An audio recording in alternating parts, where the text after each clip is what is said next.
그래서 이타주의 굉장히 중요한데, 뭐, 아무나 흉내내기는 어려운 겁니다. 예를 들어서, 간디 같은 분도 이타주의의 대표적인 인물을 볼 수 있습니다. 예상입니다. 예상. 내가 어떻게 하면 어떻게 할 거다. 내가 이 시간에, 결석하면 뭐 좋은 내용을 못 들을 거라든지, 내가, 홧김에 뭘 저지르면 손해가 크게 난다든지, 또, 뭐, 고객 돈을 빼돌려가지고, 증권회사에 빼돌려서, 그냥 뭐 투자해가지고 한몫 벌 수는 있겠지만 그렇게 되면 감옥 갈 거라든지 이런 것을 예상을 해야죠. 우리가 예상을. 예를 들어서 이제 대표적인 게 지금 뭡니까? 지금 정권이 뭐 무슨 정권이라고 하죠? DJ 정권이라고 합니까? DJ 정권이 대표적으로 예상을 못한 게 의약분업에 대한 예상이 빗나간 거죠. 예상을 했어야죠. 사실은 저도 의사이기 때문에 의사 입장을 얘기할 수밖에 없는데, 의사들이 반대했던 이유 중에 여러 가지가 있어요. 여러분들 지금 신문에 보면은 이상하니 변호사나 의사 때려잡는 다들 즐거워해요. 왜 그렇게 즐거워하는지. 그러면서도 자기 자식은 또 법대나 의대 보내서 의사 만들려고 하는 모순이 있어요, 보면요. 그러니까 저는 항상 역지사지, 상대방 입장도 생각해야 된다고 봅니다. 그래서, 우리나라에서는 누가 제일 막강하게 해서 김대중 대통령이 제일 막강합니까? 그렇지도 않아요. 국회의원 한 사람이 강합니다.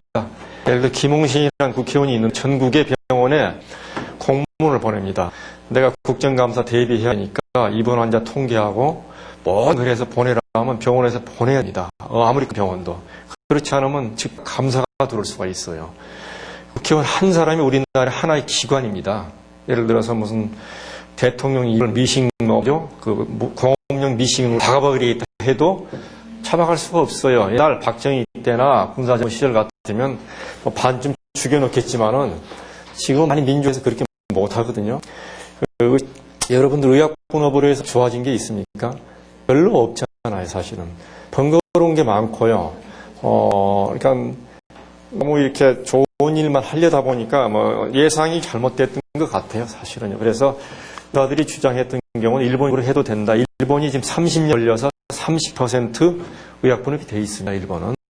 그렇게 우리나라에서 예를 들어서 여러분들이 잘 모르시는데 아스피린을 과거에는 돈 주고 그냥 33년요 아스피린 값만 냈지만 지금은 아스피린을 30개 주잖아요. 한 달분을. 그러면 거기에 대한 약품 관리료라든지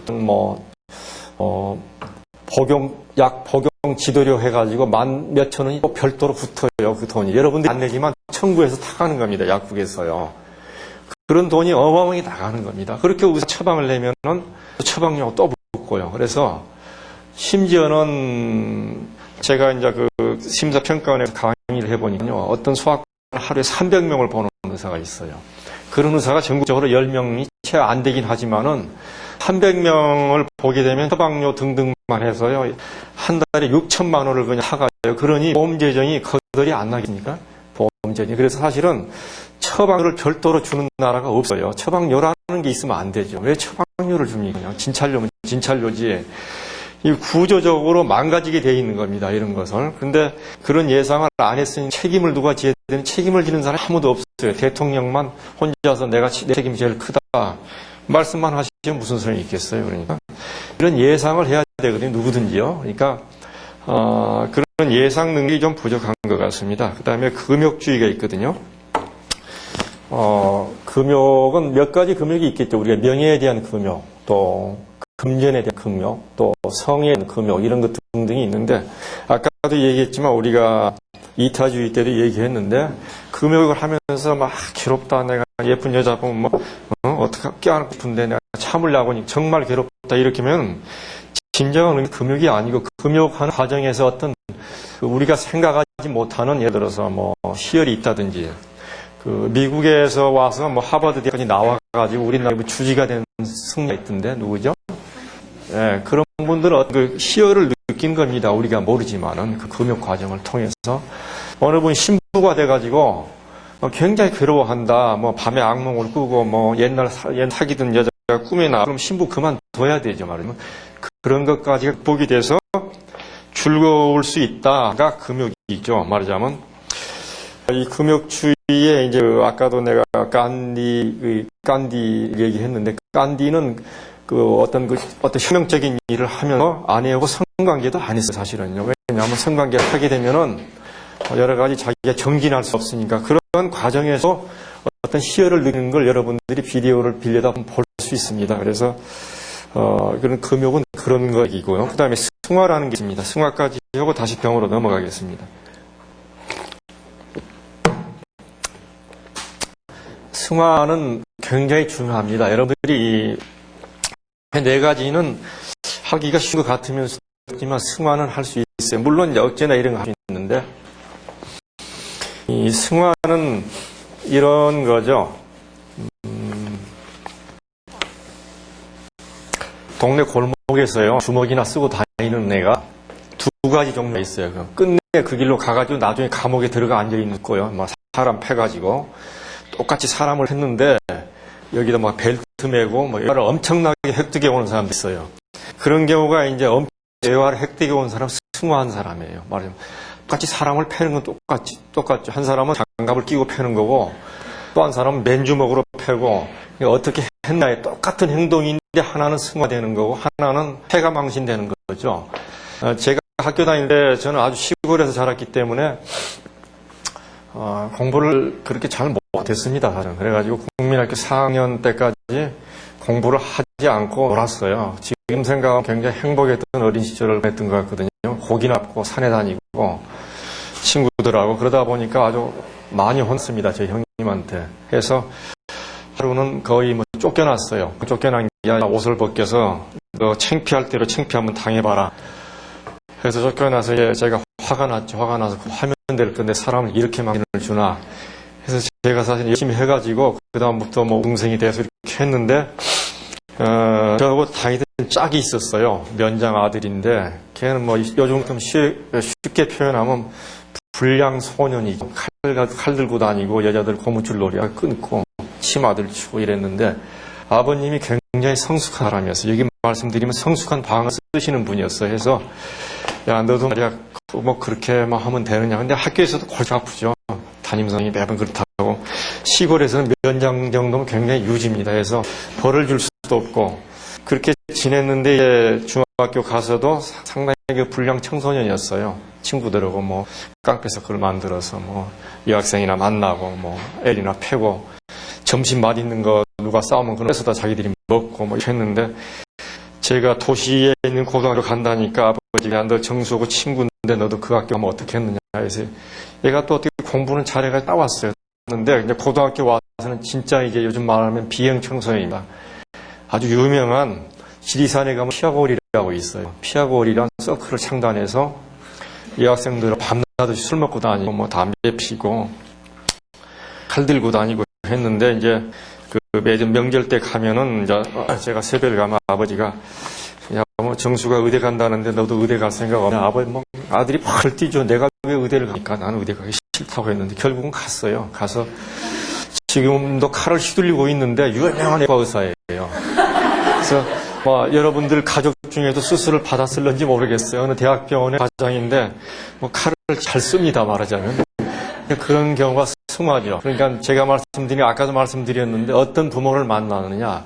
결국은 성숙한 부모가 굉장히 중요하죠. 내가 결국은 여성들이 많은데 여자분들은 언젠가는 어머니가 될 거고 부모님이 될 건데 가능하면 성숙하려고 해야 되죠. 그래서 예를 들어 반대로 제가 설명할게요. 그 아버지가 너는 아버지 얼굴 똥칠하는 놈이야. 너는 결국은 뭐 네가 될 것이 뭐가 있냐? 깡패 뵙겠냐? 그럼 깡패로 가는 거죠.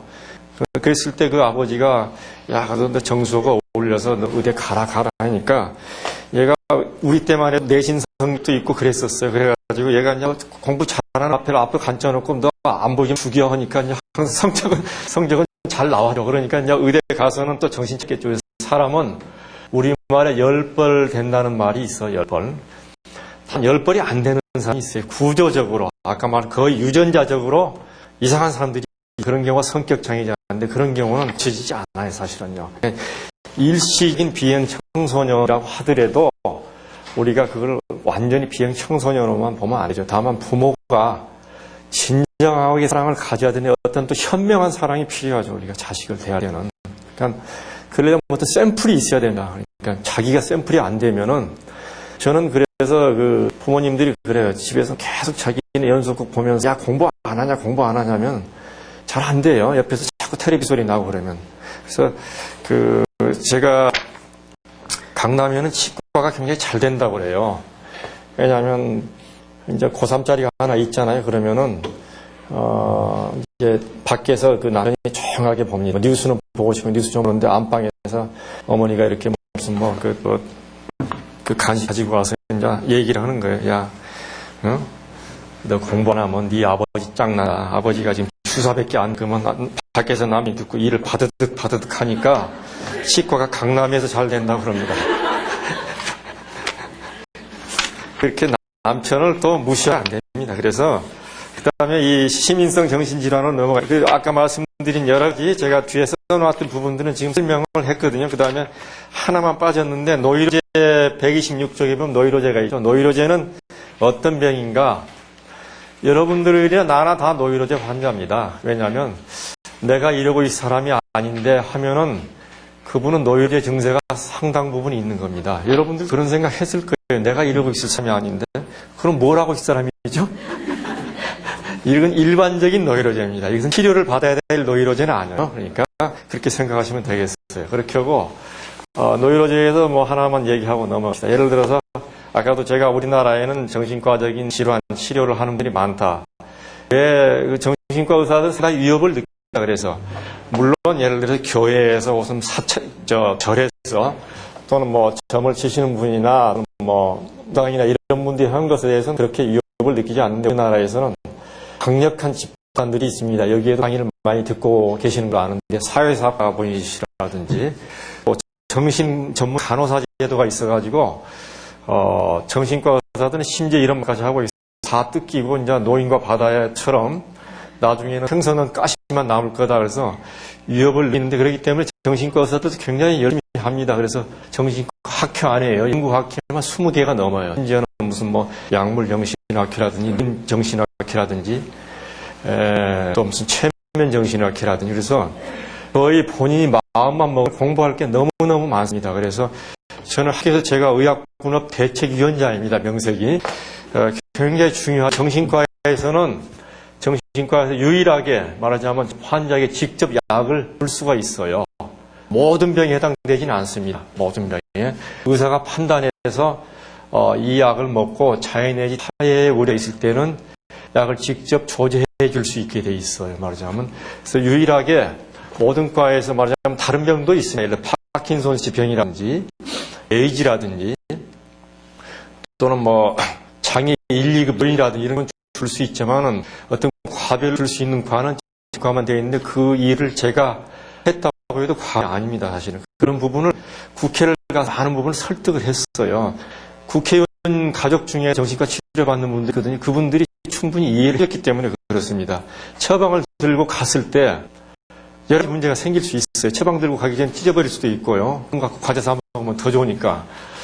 또 약국에 갔을 때 그 사람 뭐 정신과 우리 이웃의 사람인데 정신과 다녔구만 이런 말 들으면 어떤 신분 노출이 된다 이런 문제가 있습니다. 시민성 정신질환으로 넘어가겠습니다. 여기 보면 정신병, 신경증, 약물남용, 주정 중독 111쪽입니다.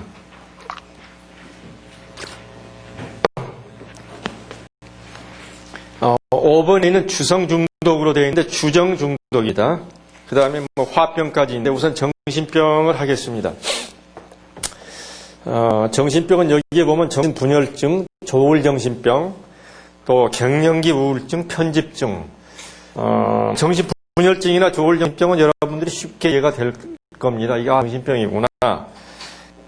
편집증까지도 이해가 될 건데 갱년기 우울증이라는 게 왜 정신병인가 이해가 잘 안 될 거예요. 갱년기 우울증 뭐 노이로제로 알고 있는데 어떻게 된 거냐 하는데 사실은 갱년기는 여자는 45세 전후, 남자는 55세 전후를 갱년기라고 합니다. 정확하게 뭐 50에다 45세는 아니지만 여자는 폐경이 시작될 때, 남자는 직장에서 은퇴해서 이제 집에 들어가게 될 때를 갱년기로 보거든요.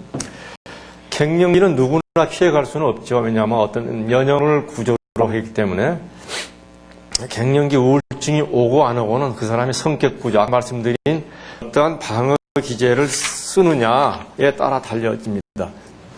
결국 방어 기제라는 것은 다른 말로 표현하면 부모님이 입혀준 정신적인 옷이다.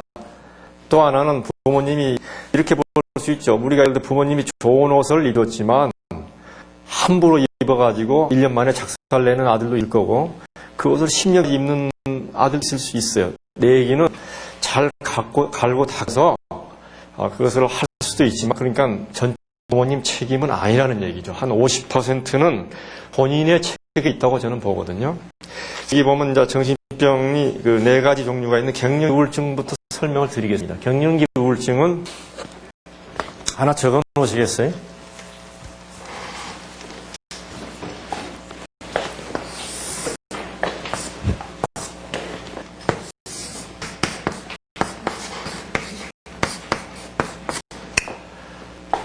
갱년기 우울증은 상당히 강박적인 사람들에서 잘 걸립니다. 강박적인 사람들. 강박적이라는 얘기는 달리 표현하면 상당히 그 원리 원칙을 중시하고요. 예를 들어서 무슨 뭐 빚이 있으면 꼭 갚아야 되고 또 머리가 있으면 닦아야 되고 또 교회 시간도 꼭 지켜서 가야 되고 예를 들어서 뭐 하루라도 빠지면 안 되고 너무 원칙대로 말하자면 불행하게도 그 누가 봐도 법 없어도 살 사람인데 갱년기 우울증이 온다는 얘기입니다.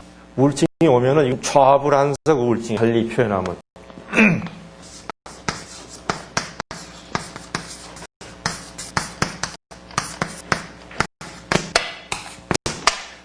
좌불안석 달리 얘기하면 안절부절한다는 얘기죠.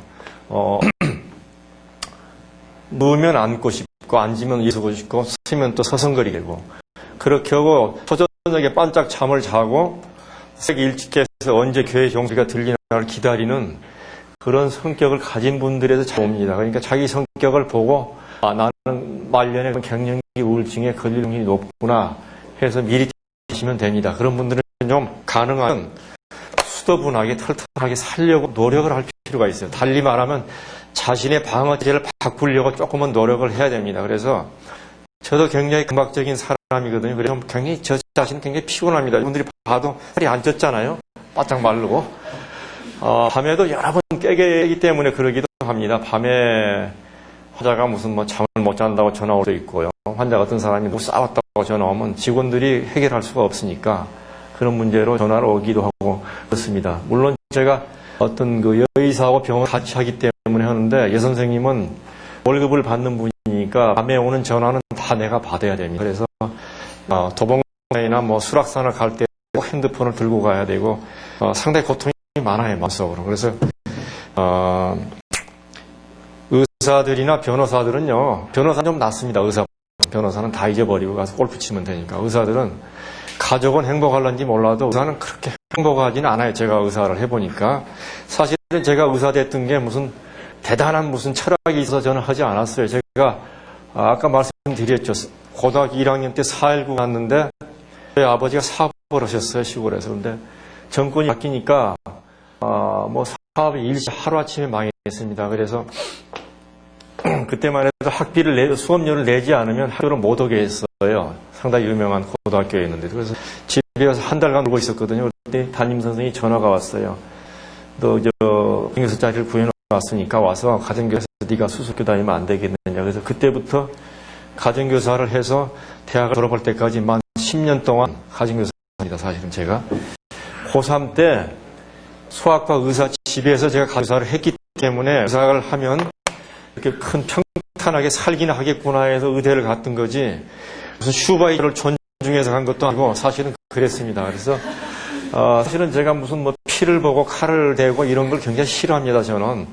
그래서 저희 때는 정신과를 지원하는 사람이 아까도 말씀드렸지만 거의 없었어요. 말하자면 저하고 딱 2사람이 있었는데 80명 중에 2사람 있었거든요. 그렇게 하고 당시에 뭐 세브란스 병원에서는 그 과장님이 아주 좀 특별한 분이었습니다. 예를 들어서 무슨 그 펜을 쓰고요. 녹슨다고 반드시 닦아놓고 그 다음에 수업 시간에도 교수님이 예를 들어서 그 어떻게 평가를 하냐면 1분만 늦어도 그 학생이 못 들어와요. 잠가버려 뒷문을 하고 3번만 만약에 지각을 하거나 결석하면 그 학생은 반드시 낙제를 했어요. 하기 때문에 아주 굉장히 악명이 높아가지고 정신과를 지원하는 사람이 없었는데 제가 모르고 지원해가지고 정신과를 들어가서 거의 4년 동안 수련하는 동안 2년을 으로만 돌아다녔어요. 세브란스에서 2년밖에 없었어요. 시립병원에 가서 6개월 있었고 군산 개정병원에 가서 1년을 있었고 그 다음에 순천향대학병원이 옛날 그냥 수상병원이었어요. 그래서 보드시험 보기 전까지 당직을 하고 와서 시험을 받던 그런 기억이 있는데 그래서 그렇게 돼 있었습니다. 그래서 제가 의사 되고 나서 지금은 후회는 안 하는데 좀 피 보는 걸 싫어하니까 사실은 정신과 의사 하면 굉장히 편할이라고 생각했어요. 이렇게 가방도 없고 말로만 하면 되고 약도 안 쓸 거고 했는데 막상 와보니까 그렇지가 않아요. 굉장히 힘든 겁니다. 남의 어떻게 보면 인생을 책임을 지어야 됩니다. 정신과는 어떻게 보면 그러니까 외과에서 좀 꾸며주고 째주고 하는 건 상당히 차원이 다르다고 볼 수 있거든요. 그래서 요즘은 상당히 정신과 인기가 높아져서 상당히 상위 순위에 들어가 있습니다. 정신과 지도자들이 여기 그 갱년기 우울증은 만에 하나 예를 들어서 부모님이 갱년기 우울증 같다. 조용한 데 모셔야지 하면은 자살 방조죄로 평생 마음에 그 빚을 갖게 됩니다. 만약 여러분들이 강의를 들었기 때문에 이런 말씀을 드려요. 90% 자살로 끝마짐할 수 있는 병입니다. 갱년기 우울증은 자살률이 가장 높은 질환에 들어가요. 그래서 절대 이분들은 갱년기 우울증이 의심이 되면 조속히 치료를 받는 게 좋아요. 그렇게 거의 100% 회복할 수가 있는 거다. 이 병은 치료만 하면은 여러 가지 나중에는 여러 가지 무슨 딸이 나를 해친다든지 여러 가지 피해의식 생기고 그러죠. 여러분들 되게 되면 그렇게 하고 내가 죽어야지 하면 노인들이 죽는다는 소리 흔히 하는 소리니까 안 죽으실래 하는데 실제로 확 돌아가시게 되는 그런 위험한 행위입니다. 그렇게 아까 성격 말씀드렸죠. 다음에 편집증을 하겠습니다. 편집증 제일 나중에 하죠. 정신분열증하고 조울정신병은 비슷한데 조울정신병은 상당히 유전성이 높은 병이라고 하시면 됩니다. 우선은 목의 유전이 높고요. 대개 한 대를 건너서 나타나는 어느 정도 유전성이 인정되는 병입니다. 조울정신병은. 차이점은 정신분열증과 조울정신은 대단히 비슷한데 정신분열증은 예를 들어서 어떤 10가지 타입이 있습니다. 정신분열증이. 또 아까 말씀드린 간질도 10가지 종류가 있거든요. 예를 들어서 강의하다가 간질이 한 10초 동안 많이 서 있어도 간질일 수가 있어요. 또 술을 드시면 자주 필름이 끊어지나 그런 경우도 간질일 수가 있습니다. 그러니까 간질이 종류가 많다는 걸 알으셔야 됩니다. 예를 들어서 선을 보는데 남자가 많이 가만히 있더라. 그러다 수저를 떨어뜨리더라. 그러면 간질일 확률이 90%예요, 사실. 여러분들이 강의를 듣는 게 굉장히 중요합니다. 그래서 잘 들으세요. 졸지 마시고. 그러다 보면 너무 의심하시면 안 되죠. 그래서 정신분열증 혹은 자폐증에 빠지기 쉽죠. 자폐적인 사람이 되기가 쉽고 감정에 여러 가지 둔모가 오고 있습니다. 감정이 있는 사람인가 없는 사람인가 이 사람이 도대체. 또 여러 가지 가당차는 소리를 할 수가 있어요. 또는 망상에 빠진다든지 환청이 들린다든지. 다만 우리하고 그렇게 다르지 않다는 걸 아셔야 돼요. 정신분열증이. 그렇게 하고 45세, 물론 45세가 지나가면 잘 안 걸리지만 45세까지 정신분열증에 걸릴 확률이 모든 사람이 0.5%예요. 확률이. 여러분이나 나는 걸릴 수 있지만 저는 이제 지나갔어요. 지금 58세니까 거의 없다고 보지만 젊은 사람은 정신분열증이 일어날 수 있다는 얘기. 정신분열증은 과거에는 충격을 받았다든지 대학 입시에 떨어졌다든지 우리 아들이 실현해 와서 그렇게 이제 얘기를 했거든요. 또 어떤 교회에서는 귀신이 들어서 그렇다든지 마귀가 들어서 그렇게 설명을 하지만 그렇지 않고 요즘은 아까도 말씀드린 대로 어떤 세로토닌이라든지 엔돌핀을 얘기를 했는데 그 중에서 도파민이라는 우리의 신경 전달 물질이 있는데 도파민의 분비가 너무 많든지 적정량이 분해돼도 빨리 분해가 안 되는데 그래서 되게 약물들이 그런 도파민 분해를 촉진하거나 분비 자체를 억제하는 약입니다. 치료제가. 그래서 거의 정신분열증에는 100%가 아니라 거의 완벽하게 100% 약을 쓰지 않고 나는 정신치료로 치겠다 하면 그 의사는 모르긴 몰라 뭔가 좀 맛이 간 사람이 말하자면 정신과 의사들을 또 100% 그건 인정하는 일이에요. 그러니까 정신분열증은 하나의 신체적인 병으로 보면 됩니다. 더 좁혀서 얘기하면 뇌의 병이에요. 뇌의 병 일종의 그렇게 봅니다. 지금은 거의 확립이 돼 있어요. 그래서 그 부분은 그러니까 아까도 말씀드린 우리가 세로토닌 얘기했죠. 세로토닌 구조가 짧으면 주관적인 사람, 구조가 긴 사람, 낙관적인 사람. 그런데 세로토닌이라든지 두 가지 호르몬의 어떤 불균형이 왔을 때 올 수 있는 병이다. 이렇게 봅니다. 정신분열증은 예후는 한 3분의 1 완벽하게 치료가 되지만 3분의 1 정도는 재발이 돼서 가끔 병원에 가고 너프하게 3분의 1은 거의 치료가 잘 안 될 수도 있는 그런 병입니다. 물론 확률이 점점 낮아져요. 요즘은 4분의 1로 보는 사람도 있어요. 평생을 병원에서 보낼 수도 있는 그런 병입니다. 정신분열증이 일어나면. 조기에 치료하는 게 좋죠. 예를 들어서 우리가 흔히 10대의 반항이다. 10대에 무슨 반항을 하고 있다 했을 때 사실은 정신분열증이 시작되는 걸로 봐야 된다는 학도 굉장히 많습니다. 호주에서 연구 보고에 하면 내가 지금 10대 반항하고 있다. 그러면 단순하게 그냥 야단을 칠 게 아니라 정신과 데려가 보는 게 중요하다고 보고 어떤 사람이 내 자녀가, 내 형제가, 내 사촌이 나 정신과 좀 한번 데려다 했을 때는 꼭 데려가 보는 게 좋습니다. 내가 무슨 또랐냐? 뭐하러 정신과 가냐? 이렇게 하면 안 된다. 이게. 우리가 예를 들어서 내가 몸살이 나서 아스피린 하나 먹어야겠다 하는 거고 똑같은 개념으로 보시면 됩니다. 못 가게 하는 건 올바르지 않고 그러면은 사람이라는 게 어떤 육체적인 거든 정신적인 거든 어떤 시그널, 신호가 왔을 때는 어딘가 찾아가고 싶어지는 겁니다. 사람이. 들어가겠습니다. 조울정신병이 있죠. 그 다음에는 조울정신병은 비슷한데요. 어떤 망상이나 환각을 갖는다든지 어떤 과대망상을 갖는다든지 더 좁게는 예를 들어서 어떤 관계망상이라는 게 있거든요. 관계망상. 여러분들 관계망상 들어보셨어요? 관계망상은 쉬운 말입니다. 관계망상은 거창하게 내가 대통령이다, 나는 장관이다, 나는 이병철이의 내가 이씨가 이건이 사촌 동생이다 하는 게 과대망상이라면 텔레비에 나오는 어떤 가수가 나를 좋아한다 해가지고 끊임없이 쫓으면 그게 관계망상일 수가 있어요. 사실 또 우리가 스토킹이라고 하는데 스토킹 그런 경우는 근데 더 좋은 예는 이런 겁니다. 예를 들어 저한테 어떤 환자가요 주차장 가까이 삽니다. 그러니까 항상 검은 차도 오고 빨간 차도 오는데 항상 차가 대죠. 근데 저 차를 가지고 와서 누군가 나를 지금 감시하고 있다. 그래서 창문에다가 무슨 계속 검정 커튼을 치고 그 다음에 무슨 몰래 카메라를 설치하고 이렇게 되면 그건 관계망상일 수가 있어요. 사실은요. 관계망상은 의외로 많습니다. 관계망상 사실은요. 이런 망상들 여러분들 망상이라는 건 어떤 거겠어요? 사실은 망상 그릇된 믿음을 망상이라고 합니다. 우리가 그릇된 잘못된 거. 제가 여기 5, 6세 써놨죠. 5세. 5, 6세가 굉장히 중요합니다. 예를 들어서 5, 6세 전에 잘못됐군요.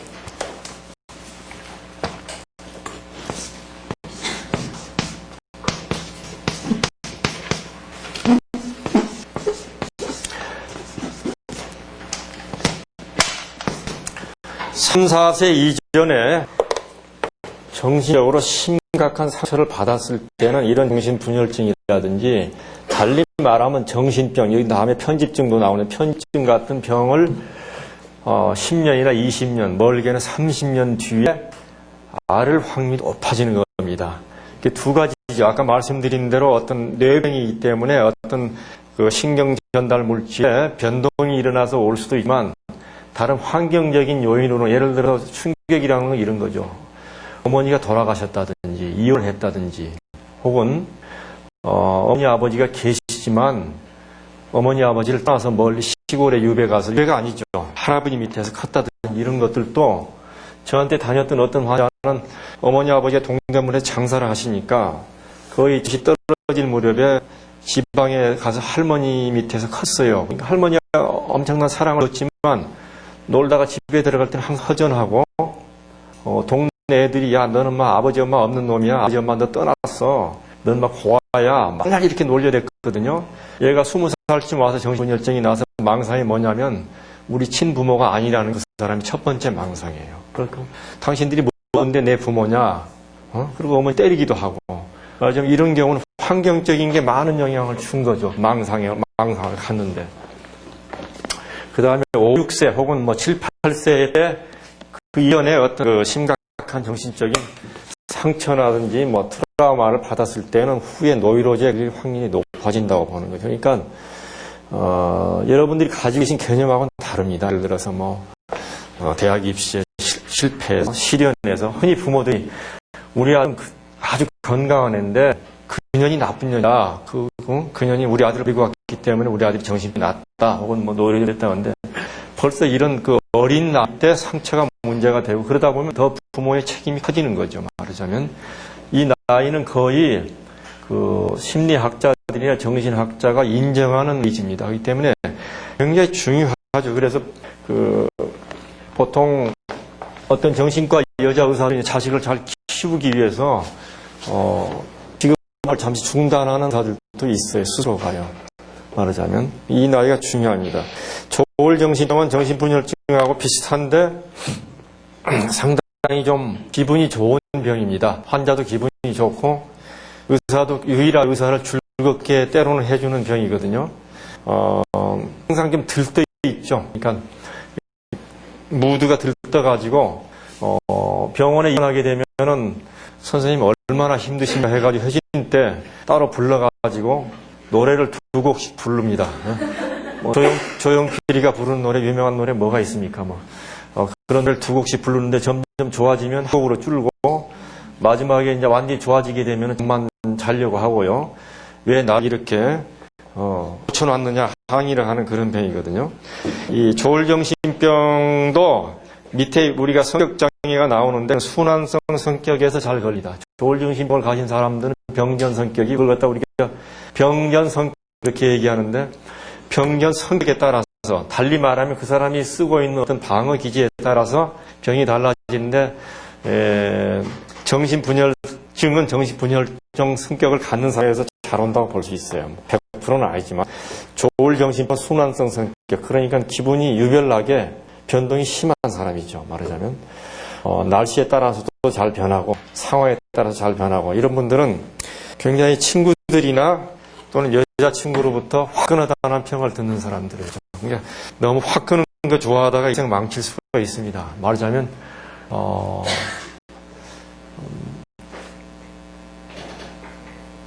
이런 분들이 병나면 제일 문제가요. 말하자면 거창한 사고를 벌린다든지 또 뒷감당도 못하면서 카드를 막 긁은다든지 하기 때문에 집안이 망하기 쉬워요. 사실은요. 그렇게 하고 보통 저희 때가 군에 있을 때 수도통합병원에 있었는 어떤 변호사분 아들이었거든요. 30년, 한 25년 전쯤 되니까 27, 8년 전이 그 당시만 해도 비행기를 타고 제주도 가는 게 그렇게 쉽지가 않았는데 어떻게 데이트를 해도 이렇게 좁은 서울 땅에서 할 수 있는 비행기 타고 제주도로 데이트 가자 하니까 여자는 굉장히 좋았어요. 나중에 보니 조울정신병이었어요. 이분이 공군 자격이었는데. 그래서 이 조울정신병은 그렇게 흔하지는 않습니다. 흔하지는 않고 처음에는 병이 나게 되면 우선 잠을 안 잡니다. 이런 사람들은 어떻게 인생을 3분의 1 침대에서 보내느냐 인생을 3분의 1을 낭비하면 안 된다 해가지고 그런 들뜨고 말이 많아지고 거창한 생각을 하고 그렇게 하고 하나 특징이 있어요. 우선은 정신분열증하고 다른 점은 정신분열은 왠지 통하지가 않아요. 저 사람 뭔가 좀 말이 안 통해. 그렇게 하고 감정도 안 통하고 뭔가 좀 이상해 하지만 조울정신병은 이상하지는 않아요. 그냥 저 사람이 좀 들떴구만. 뭐 수요니까 더하네. 그렇게 하고 막 돈을 막 쓰기 시작하는구나. 이러면 조울정신병일 수가 있어요. 사실은. 정말 조울정신병이냐 아니냐는 물론 정신과 의사가 봐야겠죠. 그래서 비교적 경과가 월등 좋습니다. 조울정신병이 정신분열증 치료가 잘 됩니다. 그 다음에 편집증 넘어가기. 편집증 속에 들어가는 게 의처증이나 의부증이 대표적인 편집증입니다. 그렇지만 의처증이나 의부증만은 아니다. 편집증이라는 건 이런 병이에요. 저희 내 고등학교 동창 부인이었는데 나중에 저한테 어떤 부인이 왔어요. 분당 사시는데 저한테 와가지고 동창 원장님하고 우리 남편이 창입니다 하는 얘기를 처음부터 했으면 좋은데 그런 얘기 하지도 않고 2시간 동안 얘기를 하는데 제가 아주 미칠 지경이에요. 화장실 갔다 와서 또 듣고 하니까 결국 내용은 뭐냐면 자기가 이쪽에 동에 살았는데 그래서 분당으로 이사를 갔는데 내용을 압축하면 동교동에 살 때도 그 선생님들의 눈치가 안 좋아. 우리 애를 공부를 잘했는데 반장도 시키고 뒷자리에 앉혔는데 분당에 와서 사는데 분당에 있는 선생님들은 어떻게 이렇게 전화가 됐는지 분당에 오니 또 뒷자리에 앉히고 공부 잘하는데도 구박을 하고 성적을 제대로 안 준 것 같다. 이게 이제 편집증이에요. 사실은. 그렇게 하고 학원에 갔는데 학원에서 우리 아들을 구박한다. 이런 경우는 이제 편집증입니다. 광범위하게. 슈퍼에 가도 이상하니 내일 하는 것 같고 일종의 병이죠. 말하자면 어떤 테마에 하나의 테마에만 의심을 넣는 겁니다. 그러니까 테마가 정해지죠. 의체증이나 의부증이 그런 병이죠. 예를 들어서 회사에서는 굉장히 인기 좋은데 아내를 의심하는 것만 유일한 병이죠. 유일한 병인데 어느 정도냐면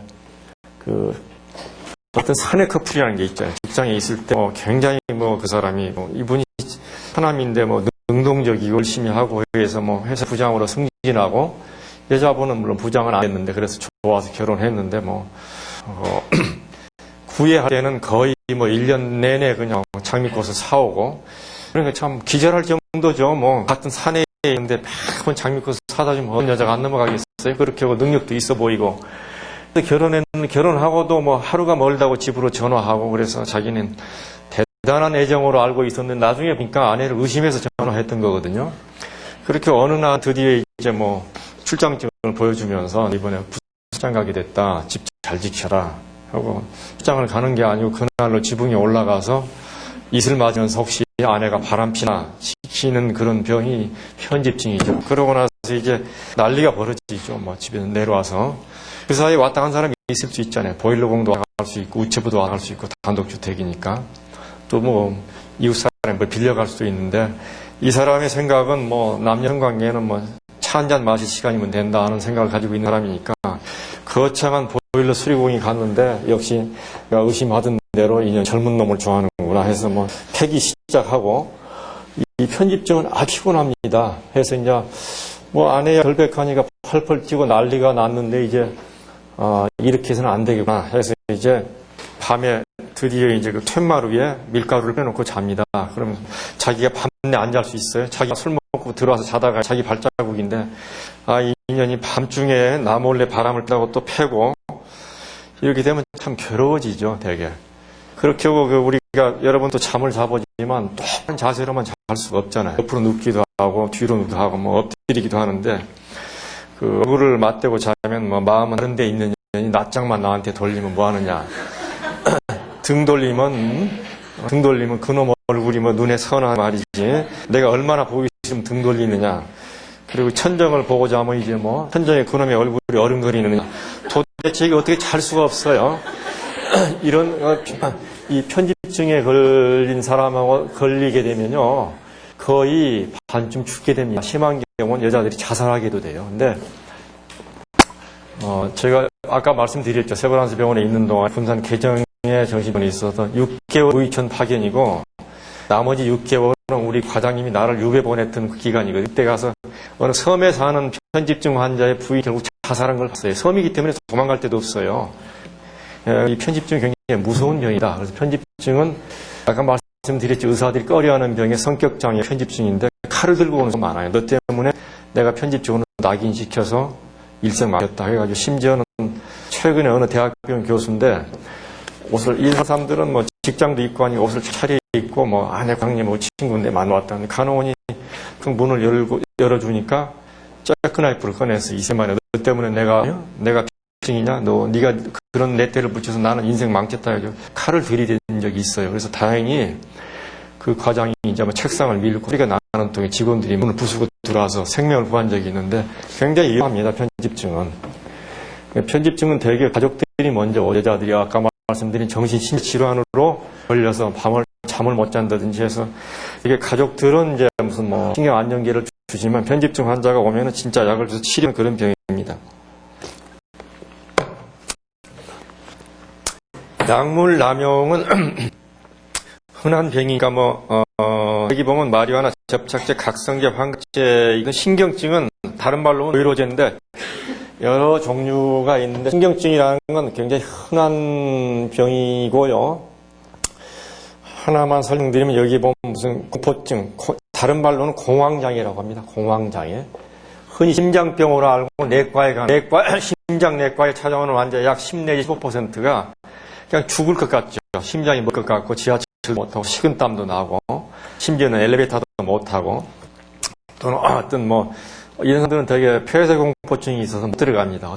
어떤 장소에 못 들어가고 지하철을 못 타는 수가 많아요. 이렇게 하고 정신을 잃을 것 같으니까 예를 들어서 회사에도 잘 못 나고 이런 병이 이제 공황장애입니다. 넘어가겠습니다. 다음에 약물 남용, 중독 여러 가지 있는 우리나라에서는 약물 컨트롤이 굉장히 잘 되는 나라입니다. 다만 여러분들이 생각한 것보다는 우리나라의 약물 남용이나 중독이 굉장히 확산되어 있습니다. 대부분 이거 필로폰이니까 기분 좋습니다. 이거 마시세요. 이렇게 주지 않아요. 예를 들어서 여자들 같으면 살 빠지는 약이라고 주든지 어떤 각성저 드링크에 타서 주든지 술집에 가면 어느 집에 가면 예를 들어 강남의 num살롱인데 마담이 와서 사장님 이거 마시면 술도 피곤하지도 않고 성적으로도 강해집니다. 대개 이제 먹다 보면 중독이 되는 게 마약일 수가 많아요. 학생들 같은 경우에는 어느 독서실 옆에 어느 콜라를 사서 마시면 밤을 껐다 새도 괜찮다. 그 콜라 속에 이런 중독 성분이 들어있는 거가 있어요. 하기 때문에 그런 식으로 파고드는 게 또 여자분들 같은 미용실에 가서 미용해 줍니다. 드링크 타주는데 사실은 미용 주인도 모르고 주는 수가 많아요. 그만큼 암암리에 확산되는 겁니다. 그래서 마약은 굉장히 위험하죠. 그래서 말하자면 그 다음에 여기 넘어가요. 그 다음에 주정 중독은 우리나라에서는 굉장히 포용적이고 흔한데도 우리나라 사람들은 그 알코올 중독자에 대해서 굉장히 주사가 좀 심하지만 사람은 좋아. 그게 항상 문제가 되죠. 사람은 좋다. 또 술꾼 치고 마음 나쁜 사람 없다. 굉장히 그 술꾼에 대해서 포용적이고 좋습니다. 다만 정신과 의사에서 볼 때는 주정 중독 아주 심각한 병입니다. 너무 오래 먹다 보면은 뇌에 변성이 일어난다고까지 봐요. 심지어는. 그래서 그걸 갖다 우리가 알코올 의존, 주정 의존이라고 해요. 그런 경우는. 또 술 안 먹고는 뭘 못한다. 그런 주정 남용하는데 거의 술 안 먹고는 아무것도 못한다 할 때는 이제 거의 뇌까지 변성이 와서 먹지 않고 못 견디는 아주 심각한 병입니다. 이 주정 중독 환자들이 흔히 편집적인 경향이 많아요. 왜냐하면 술 오래 먹다 보면 뇌가 다른 사람보다 빨리 이렇게 호두과자처럼 위축이 옵니다. 나이 많아졌을 때. 또 하나는 성기능이 현저하게 떨어져요. 주제 파악을 못하고 반대로 아내를 의심하는 수가 많아요. 자기가 말하자면 지명 방어전을 안 하고 지명 방어전을 젊은 아가씨 모르고 주부들은 아실 거예요. 근데 이 때문에 이런 분들은 성생활, 부부 생활에 있어서 그런 그 중요한 부분이 그걸 못하고 의심이 많아진다. 알코올 중독자는. 그래서 예를 들어서 아까도 말씀드렸죠. 젊은 여성들이 결혼할 때는 자기 시어머니, 시아버지가 될 집에 꼭 가봐라는 얘기가 시아버지가 고주망태라 술 먹고 정신 못 차리다 하면 결혼을 재고해 볼 필요가 있어요. 남편도 주정 중독에 빠질 확률이 상당히 높아요. 반대로. 그 다음에 넘어가고요. 그 다음에 여기 113쪽에 정신적인 치료를 빨리 하겠습니다. 여기 보면 정신치료, 약물치료, 물리적 치료가 있는데 지지치료, 분석치료, 최면치료 그 외에도 많습니다. 시치료, 작업치료, 또는 음치료, 무슨 사이코드라마 등등이 많은데 중요한 건 여기 보면 지지치료 아까 말드렸죠. 아까 제가 어떤 내과에 왔을 때 어떤 환자가 무슨 스트레스 그때는 정신과에서는 환자를 오라고 해서 그것도 오라고 해가지고 당신 아내의 병 내과적으로 다 검사해서 이상은 없지만 이런 화가 쌓여서 온 병이니까 통장도 아내한테 주고 차라리 당신이 어머니 공돈을 들여서 어디 외국 여행도 좀 보내고 옛날처럼 오붓한 시간을 갖도록 하도록 어떤 치료와 더불어서 지지치료는 예를 들어 지지치료할 때는 예를 들어 불안을 하면 불안을 없애주는 약도 씁니다. 반면에 가족 바꿔주고 이렇게 하는 게 지지치료라면 분석 치료는 정반대입니다. 예를 들어서 불안할 때는 끝까지 불안을 직면하도록 하죠. 왜 불안한가를 알아야 되니까 약을 써서 그 불안을 없앤다든지 그러지 않지만 시간이 많이 걸리죠. 바로 지지치료보다는. 그렇게 하고 반드시 분석치료가 더 고급치료고 지지치료는 하급치료 그렇지는 않습니다. 지지치료 훨씬 더 어려울 때 많습니다. 최면치료는 어떤 우리의 정신상태를 알파, 베타, 감마, 델타가 있는데 파에 알파 상태에 빠지게 해서 그 사람의 능력을 최대한 대로 발휘하게 하는 치료인데 알파 상태는 우리 수면 직전의 상태가 알파 상태입니다. 잠들기 직전, 잠 깨기 직전이 알파 상태가 되니까 비몽사몽 간의 상태가 알파 상태예요. 금방 깨우면 알아듣죠. 그러니까 우리가 최면에 빠뜨려서 무슨 나쁜 짓을 한다든지 그렇게 되는 건 아닙니다. 그 다음에 양치료는 전부 다 항불안제, 항우울제, 항정신병 약물이 항자가 붙어있죠. 우리 항암제, 항결핵제 그러듯이 그런 병을 대항해서 치료해주는 약이라는 뜻입니다. 하기 때문에 여기서 습관성이 문제가 되는 건 항불안제 습관성이 문제가 됩니다. 다만 더 위험한 건 본인이 알아가지고 대충 사먹는 경우가 위험하고 의사가 줬을 때는 뭐 위험하지 않다는 얘기는 아니에요. 위험할 수 있지만 한 가지 약을 6개월 동안 내리 끊지 않고 계속 먹었을 때 습관성이 생기기가 쉬운 겁니다. 예를 들어 수면제라고 해도 수면제를 10 이상 먹으면 사실 수면제는 효과가 없는 겁니다. 15일까지만 효과가 있어요. 그 다음에는 거의 최면 효과라고 보면 됩니다. 약을 먹으라는 그런 자기 최면이겠죠, 우리가. 그 다음에 물리치료가 있는데 전기충격요법과 전기수술이 있는데 전기충격요법은 요즘은 거의 하지 않습니다. 왜냐하면 여러 가지 경미한 위험성이 있거든요. 근데 수가가 뭐 구두 닦는 값 정도보다 조금 더 5,000원 정도예요. 5,000원. 그러니 그런 위험을 감당하면서 정신과 의사가 하려고 하지 않고 교육용어만 합니다. 교육용어로. 그리고 거의 다 끝났는데 그래서 정신적으로 건강하시려면 일단 이 129쪽에 보면 누가 정상이냐가 있고요. 그 다음에 성숙한 사람 어떤 사람인가. 결국은 성숙한 방을 쓰고 살아가는 사람이 성숙한 사람인데 끊임없이 자기가 성숙한 사람이 되려고 노력하면 또 성숙한 사람이 될 수 있는 굉장히 어려워요. 사실은. 우리가 유명한 스님이라든지 예를 들어 성철 스님이라든지 또는 뭐 대사 스님이라든지 간디라든지 우리나라에도 많이 있겠죠. 그런 분들을 왜 존경하겠어요? 그런 분들은 달리 뒤져보면은 아까도 강의했던 내용 중에 성숙한 방을 주로 썼던 또 그게 안 되도록 쓰려고 노력했던 분들이거든요. 그렇지만 그렇기 때문에 나 자신도 끊임없이 정진하고 노력하면 될 수 있죠. 사실은요. 그래서 카톨릭에서는 예를 들어 어떤 분이 수녀가 되겠다 했을 때 그냥 수녀원에 받아주지 않는다고 그래요. 왜 그러냐면 예를 들어 어떤 도피처로 수녀가 되겠다면 안 되거든요. 실현했으니까 마음이 괴로우니까 내가 수녀가 되겠다 했을 때는 그 수녀로 생활을 할 수가 없어요. 언젠가 뛰쳐나가기 때문에 심리검사를 다 합니다. 그런 거예요. 서울대학에 가서 또는 다른 대학에 가서 심리검사 굉장히 비싸요. 한 20만 원 넘게 들거든요. 그런 검사를 해서 문제 없다고 할 때 수녀를 받아주는 그런 수녀원도 있고 그렇지 않은 수녀원도 있는 걸로 아는데 그래서 궁극적으로는 여러분들이 오늘 강의의 목적이 내가 건강해지기 위해서 아까 이것을 설명을 안 드렸는데 우리가 잘하는 건 우리가 행정부나 같죠. 우리가 적당하게 타협할 때도 있고 말하자면 해야 돼요. 초자가 너무 강해지면 강박신경 환자가 되는 겁니다. 매사를 너무 말하자면 너무 양적으로 그러니까 우리가 양심적으로 사는 게 나쁘다는 얘기가 아니에요. 때로는 타협할 때가 있어야 돼요. 말하자면. 그 다음에 이드라는 건 반면에 이 초자가 완전히 없는 사람이 아까 말씀드린 반사회성 성격이죠. 사람을 죽이고도 그날로 그 새끼는 죽을 놈이 죽은 거지 내 잘못은 없다. 그렇게 하고 두 다리 쫙 펴고 자는 사람들이죠. 사람 죽이는 것만이 아니고 엄청난 돈, 국민들한테 엄청난 피해를 입히고도 그것은 국가의 일관된 정책을 하기 위해서 내가 했던 거지. 그러니까 이 초자가 없는 반사회성 성격은 깡패들만 있다는 얘기가 아니죠. 국가의 정치 관료에 있을 수 있고 변호사에도 있을 수 있고 의사에도 있을 수 있고 경찰에도 있을 수 있으니까 성격장애라는 것은 병은 병인데 겉으로 표가 안 나는 병이고 모든 직종에 있다고 보면 됩니다. 그 다음에 이드가 강한 사람은 너무 어린애 같은 사람이죠. 말하자면 우리 태어났을 때는 이드 덩어리죠. 완전히. 태중에 있을 때 우리가 자궁 내에 있을 때는 숨만 쉬면 되잖아요. 그냥 다 영양분이 공급되는 상태죠.